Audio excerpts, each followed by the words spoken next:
Africa. I am Y311H, and my friend, it's a pleasure to have you joining us today. Lots of love and respect to yourself. You see, my friend, here we are about spreading love. Spreading love to the whole world, making sure everybody loves you the way you love yourself. You see? And now, my friend, we do that as we get to react together to different types of videos from different places, from different humans across with the different messages. Yeah, I mean, extremely interesting videos. So, my friend, hit that like button, subscribe, and join us on our mission. And remember, my friend, we also intend on making sure all Earthlings are forgiving, united, and living in peace. So, before you dive in, my friend, let's read from some Good Vibes book here that fills us with knowledge. And today, this is what it says. I love you, O Lord, my strength. The Lord is my rock, my fortress, and my deliverer. My God is my rock, in whom I take refuge. He is my shield and the horn of my salvation, my stronghold. I call to the Lord, who is worthy of praise, and I am saved from my enemies. That is Psalm 18, 1 going down to 3. My friends, here we acknowledge God Almighty, the Creator. See, it's why we never start without giving thanks. So let's humble ourselves and give thanks. Dear Lord Father, thank you for your kindness, your goodness, this minute, Father, and the videos that we have. Dear Lord, help us to spread love to the whole world. Forgive us all our sins, Father. As we get to watch these videos, Father, work in our lives, Father, and do great things for us. In Jesus' mighty name, we do pray, trusting and believing. Amen. Good vibes, soul. Let's dive into spreading some love and good vibes. The game of life are people are going to hit you, they're going to claw you, they're going to scratch you, they're going to bite you. It's just the part of life. And instead of taking everything personally, you have to see that it's like a gladiator battle and that some people are bad, some people are good, some people are in between. But stop taking everything personally and try to learn from it. So if you make a mistake, if you have failure in life, something didn't go right, you want to have the ability to look inward and say, what did I do wrong? And a lot of people don't have that inner strength. But if you want to be successful, if you want to get ahead in this world, if you're tired of not having any kind of movement or advancing in your career, you have to develop the skill. You have to be able to look at yourself as if you were somebody else, as if from the outside, and say, here's how I could improve. Here's what I did wrong the last time I did it. Unfun facts. They're like fun facts, but instead they make your life just slightly worse. Bug zappers actually help mosquitoes. Mosquitoes don't give a crap about glowy blue lights. They're not attracted to them. You're not going to zap any mosquitoes. But what you are going to zap are beetles and butterflies and bees. But even worse, you're also going to kill things like dragonflies that eat mosquitoes. You are leaving the demon bugs alone, but clearing out their enemies. If you buy a bug zapper, you are on Team Mosquito. Number 2, there is an underground fire in a coal mine in Centralia, Pennsylvania that has been burning since 1962. It was started by an oopsie doodle. There's no way to put it out, and it has enough fuel to burn for 250 more years. And the craziest part is that's not the only unstoppable underground fire in Pennsylvania. There's another one 5 hours away in Georgetown, PA that's been burning since the 1910s. There's a bunch more of these burning around the world in coal mines and natural gas vents, but if you want an upside, you can remember that no matter how bad you screw up at work today, at least you didn't start a forever fire. Number 3, if you are older than 34 years old and you get pregnant, the official medical term for it is a geriatric pregnancy. And what I think about that is fuck doctors. They could have called it anything, but they chose violence. You show up in your mid-30s and the doctors are like, whoa, calm down, Moses. What do you think we're supposed to do? I'm a doctor, not a witch. Grab a Werther's Original and have a seat. I'm afraid you're gonna fall down and break a hip, mother time. So here we go again. The word hell in the Bible doesn't quite mean what a lot of modern Christians think. Well, Jesus believed in hell, Ken. He mentioned it a lot, so I think we should let the Bible say what it says. So first, Jesus didn't speak English, and there was no word hell in any ancient manuscript of the Bible. That word did not exist until centuries after Jesus. That's not opinion, that's fact. The English word hell collectively represents 4 words, each meaning something a little different. And the English word hell is a Proto-Germanic word adopted from pagan cultures. Second, just as there are many different understandings of the word hell nowadays, there were just as many in the first few centuries of the church. The church has not believed in only one idea of hell for 2,000 years. Anyone that says something like that is ignorant of factual history, period.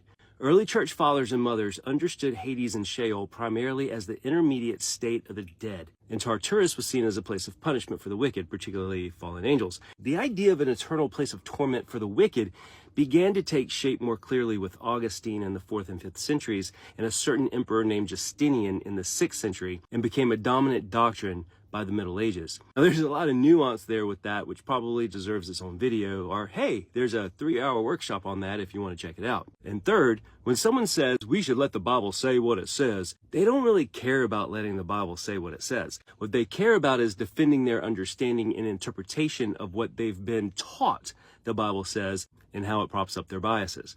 Because if they really believed in letting the Bible say what it says, they'd take at least one of the many free classes online on ancient biblical languages to see what the Bible really says. But if they do that, they know they'll be in for surprises. So they don't, which is telling, don't you think? All that aside, in earlier videos, I discussed the words that Jesus used that have been translated as hell, Hades and Gehenna, and what those words actually meant, and how parables like the rich man and Lazarus and the event of Jesus descending into Hades would have been understood by early hearers of the text.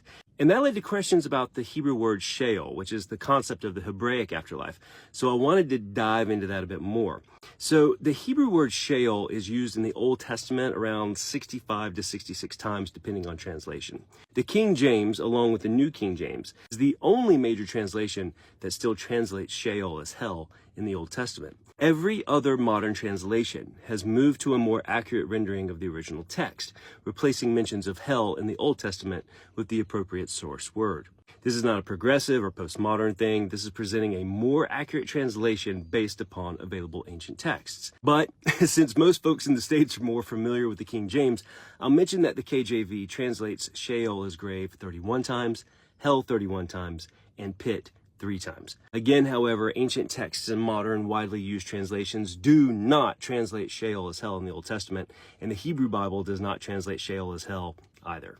Instead of a fiery furnace, which is typically what we think of when we hear the word hell, Sheol refers to the grave, or the domain of the dead. And while the concept of Sheol changes a bit throughout the Old Testament, especially as we get closer to the intertestamental periods, in a nutshell, in the afterlife, Sheol was the place where, after death, all souls went, every single one. And according to Psalm 49, that means good and bad, and righteous and unrighteous, according to Ecclesiastes 9. Sheol was in the bowels of the earth, according to Deuteronomy 32, 1 Samuel 28, Job 26, Psalm 86, Isaiah 7, and Ezekiel 31. Sheol was your destiny, no questions asked, and that's Psalm 49 and 89.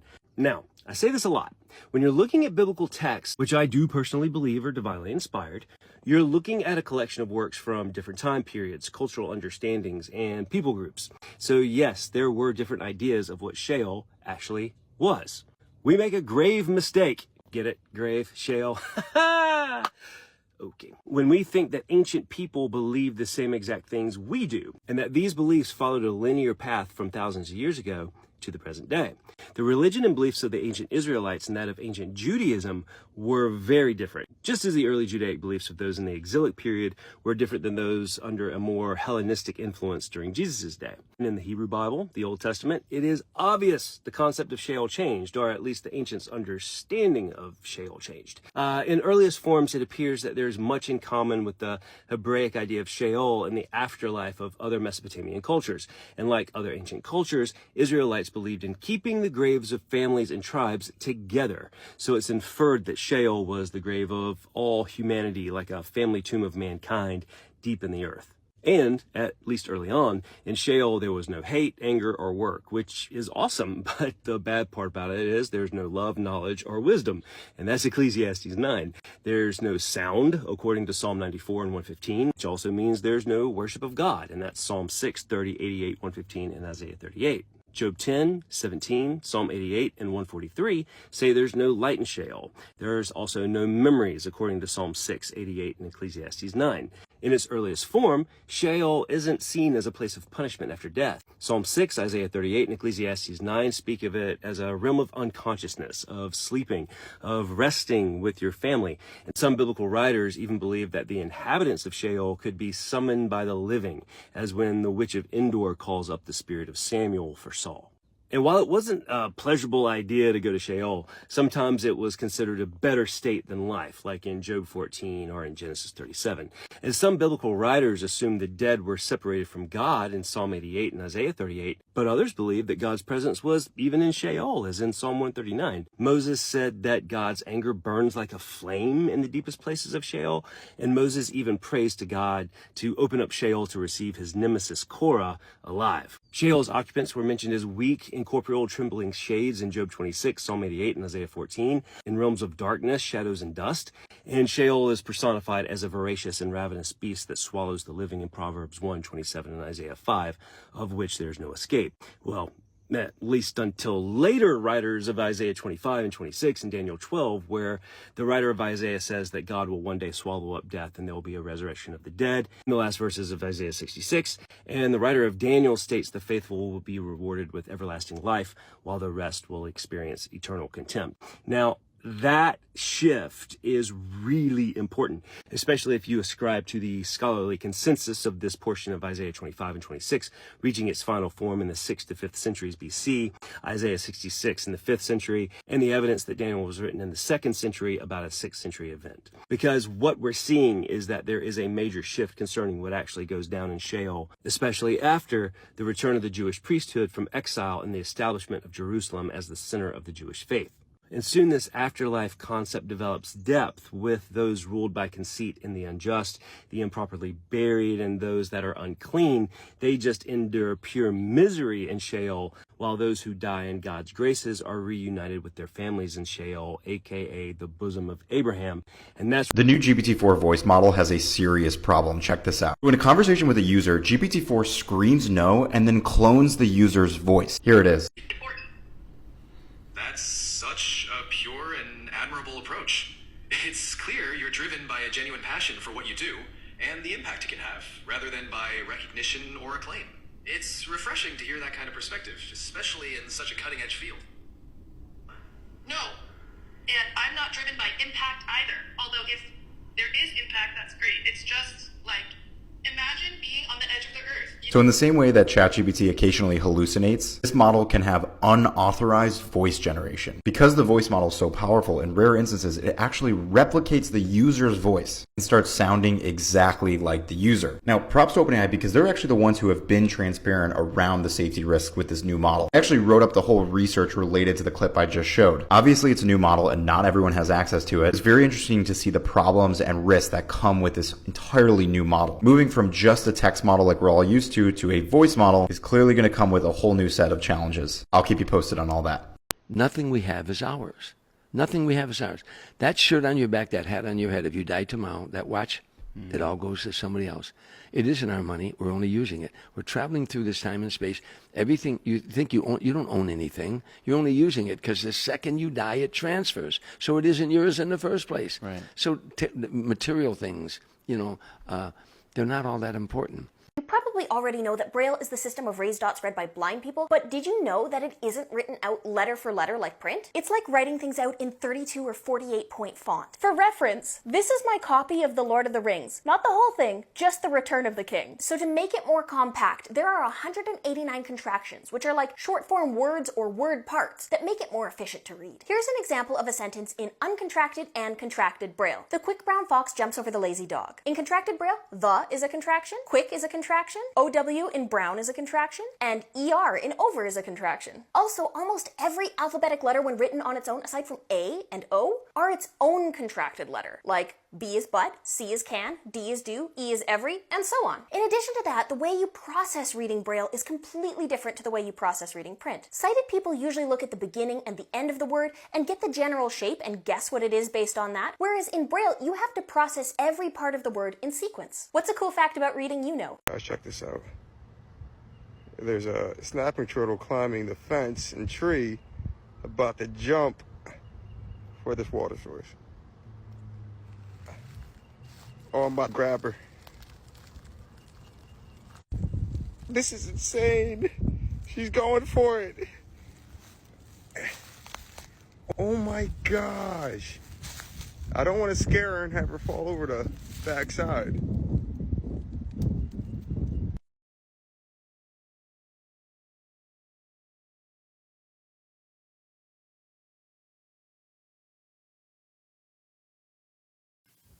What? That's a Ninja Turtle, real life Ninja Turtle, my friends.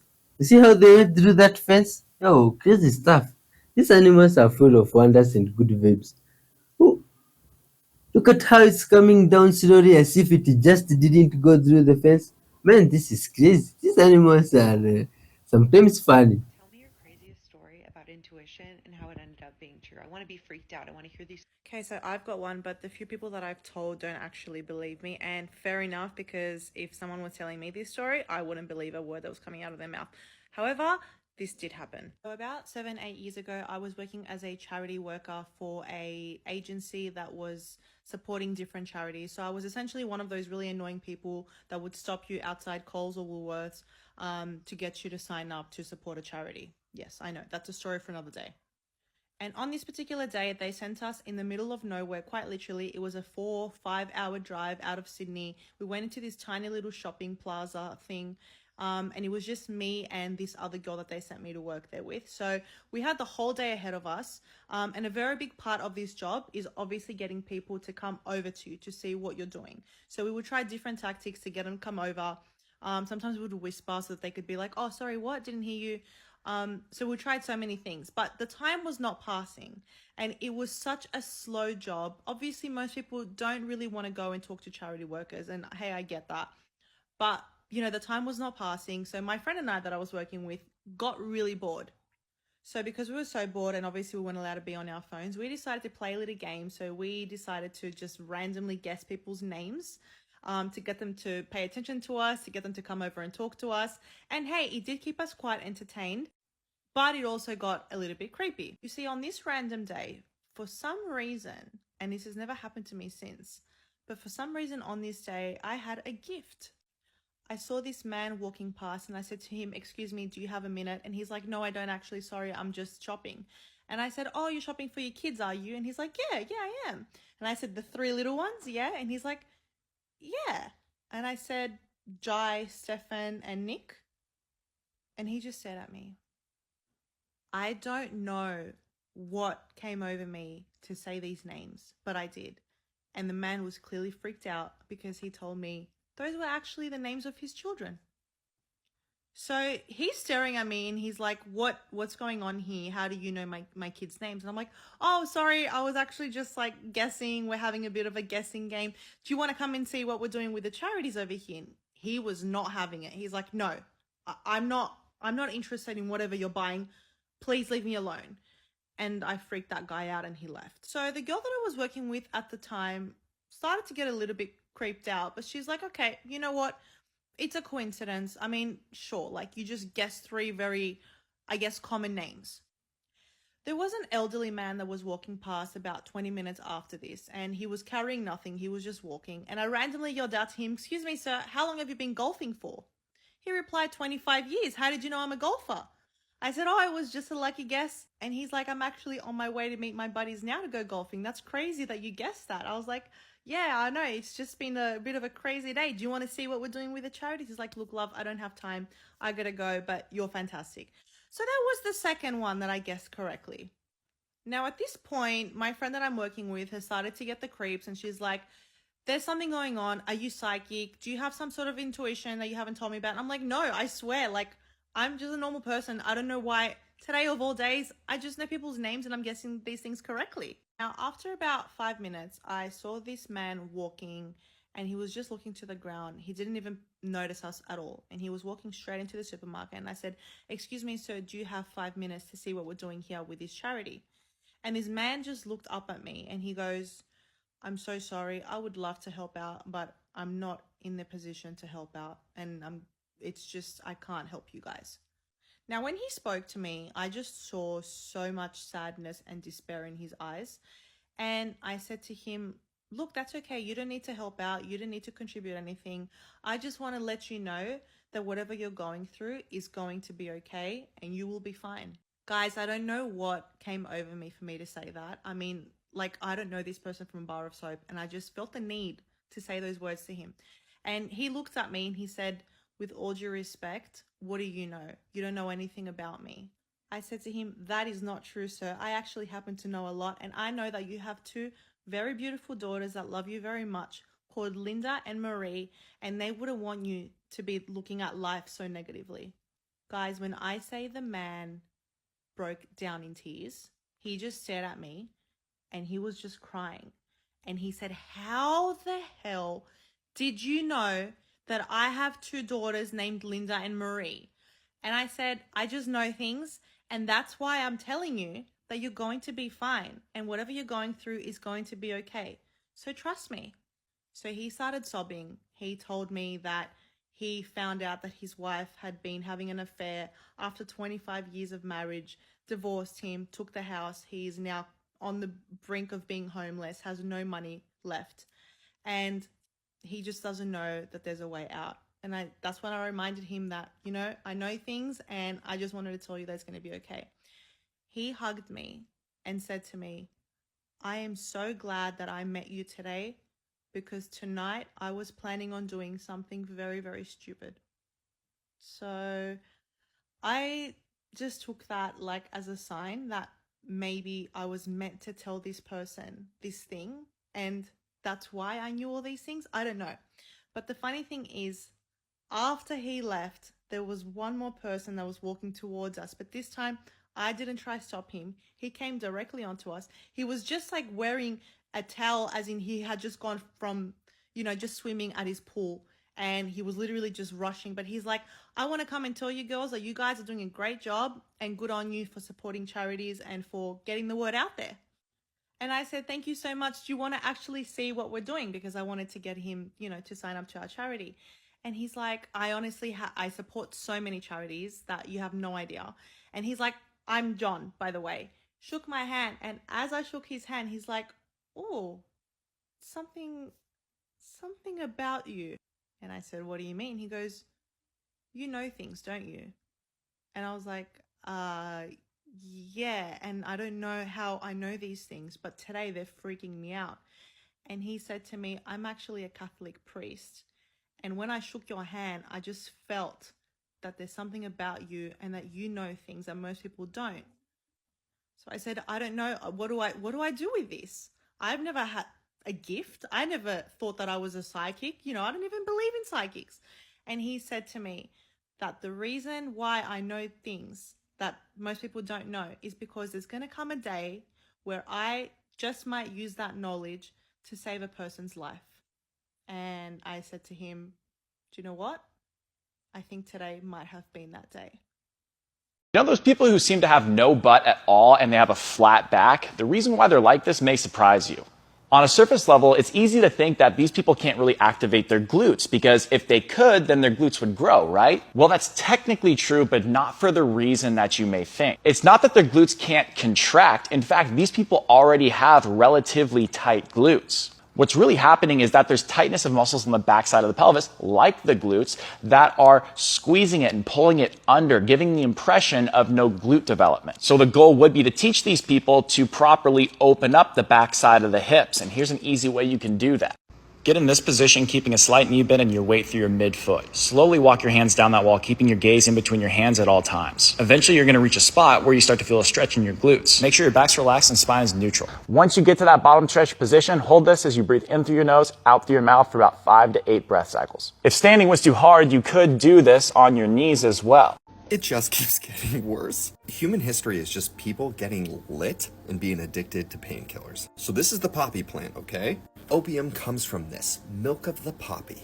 Opium is wild. It has literally been described as God's own medicine by the founder of Johns Hopkins. In Sumeria, they believed it was given by the gods. In Egypt, Isis gave the sun god Ra this to bless humanity. It is the bringer of dreams. In some Buddhist sects, there are legends about how Buddha went into a cave, cut off his eyelids, and when the eyelids hit the ground, what sprouted from it was poppy. Because he doesn't have eyelids, he can't dream anymore, but because of that, humanity can dream into eternity. But here's the issue. Opium is highly addictive. Literally read about the Chinese Opium Wars.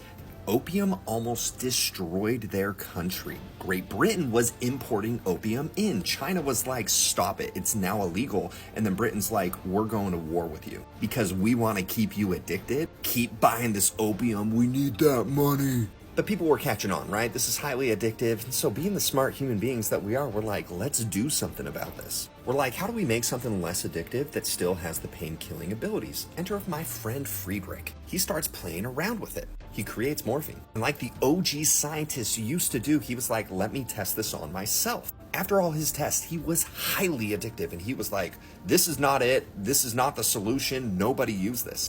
We didn't listen. We're like, can it really be that bad? So morphine gets everywhere. There was this thing called laudanum, and people loved it, especially Victorian women.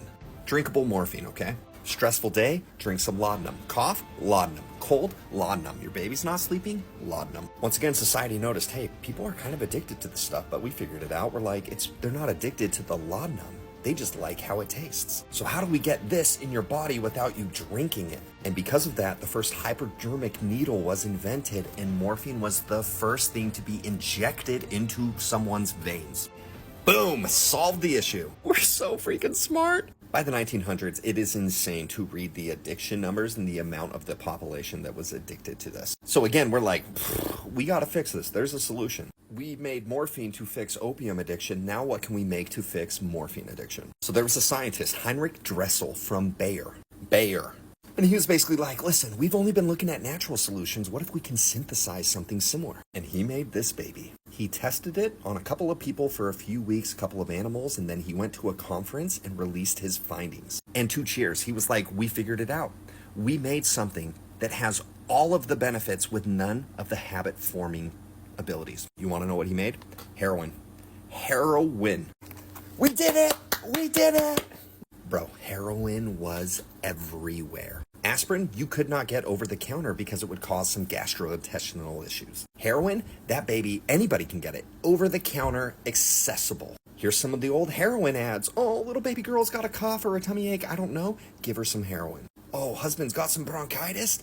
Pop in some heroin. Listen to this. Their advertising literally said that it treats colds, headaches, pneumonia, and a plethora of other ailments with no habit-forming side effects. That was their marketing. Obviously, the truth comes out, right? Heroin is not the solution. But now everyone's addicted to heroin, so what can we make to solve this issue? If you haven't seen this series, Painkiller, yet, you need to check it out. It is disgusting. It is disgusting. It follows Purdue Pharma, who made OxyContin, and how basically they knew they were destroying lives, but you gotta make that money, baby. But stuff like this is just wild to me. Your great-great-great-grandma, grandpa, they were getting lit. Reality shows like Love Island use gold glasses instead of clear ones because it allows the editors to stitch together scenes that were shot at different times to spin the narrative. But why can't they do that with clear glasses? Well, the gold ones are opaque, so the viewers can see the amount of liquid inside of them, which would reveal if the scenes were shot at different times. And they'll also hide cameras behind mirrors to record more natural interactions between contestants without the awkwardness of having the camera crew all up in their faces. And other shows like The Muppets will also use mirrors to hide things, like for example, they'll use these three-legged stools that have a mirror placed in between the legs so that the puppeteers can hide behind it. And some game shows use design to make things less distracting, like for example Jeopardy has the contestants stand on these adjustable platforms so that they appear to be the same height on camera. And have you ever noticed how the contestants in cooking shows prepare 4 plates for 3 judges? Well, that extra plate is used to capture all the close-up shots of the dish that you see during the show. Speaking of judges, the producers of The Bachelor will judge whether or not a contestant's childhood home is suitable for TV. If the house is too small for the film crew, they'll just rent out another home to film in. The next time you're facing any danger, any threat, something that is stressing you out, I recommend that you open up Psalm 121 and pray these 8 short verses. 6 different times in this verse, in this psalm, the Hebrew verb shamar occurs. Usually translated as keep, it also means to guard, to watch over. And these 6 different times, it highlights how God guards us. He keeps us, no matter what we're facing. He who keeps you will not slumber. The Lord is your keeper. The Lord will keep you from all evil. Now just think about that. When you lie down at night, you go to sleep, standing guard over you is the Lord. When you're facing an evil, maybe it's something that you are certain about, or maybe it's something that's a bit ambiguous. You're not certain what it is, but you know you're facing some sort of sinister evil. Standing beside you is the Lord. For the Christian, this psalm is a confession that we are never alone. We are never unguarded. The Lord Jesus stands right there with us. He doesn't sleep. He doesn't slumber. The one who made heaven and earth stands at your right hand. And because of that, we have confidence. We can face the future. We can face uncertainty. We can face fear because we know that we never stand alone. Standing beside us is the Lord, our keeper, the one who shamaters us through all evil.